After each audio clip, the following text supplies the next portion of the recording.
Gradska osnovna škola Vuk Karadžić obeležit će sutra 183. rođendan svečanom akademijom i prigodnim programom, najavio gostujući u jutarnjem programu RTK direktor Dragomir Aleksić. Ćemo se pripremiti što se tiče same proslave na taj način što ćemo na sutrašnjoj predstavi nagraditi najbolje učenike koji su osvojili jedno od prva 3 mesta na republičkim i okružnim takmičenjima, naravno i njihove nastavnike koji su zajedno radili sa njima.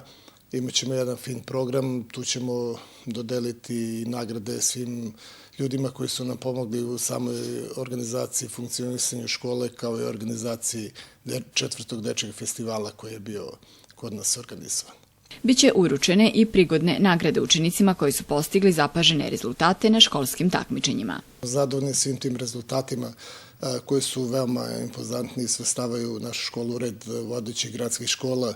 Što se tiče samih rezultata, imali smo dosta uspeha ne samo na okružnim i ovim opštinskim takmičenjima, već i na republičkim takmičenjima.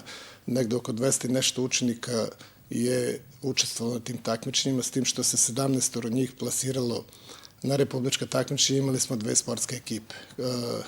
Jedna ekipa je zauzela 2. mesto u odbojci, jedna u gimnastici. Imali smo 2. mesto iz srpskog, iz fizike, tako da smo veoma zadovoljni rezultatima koje su naši učenici postigli. Osmogodišnju školu Vuk Karadžić pohađa 886 učenika.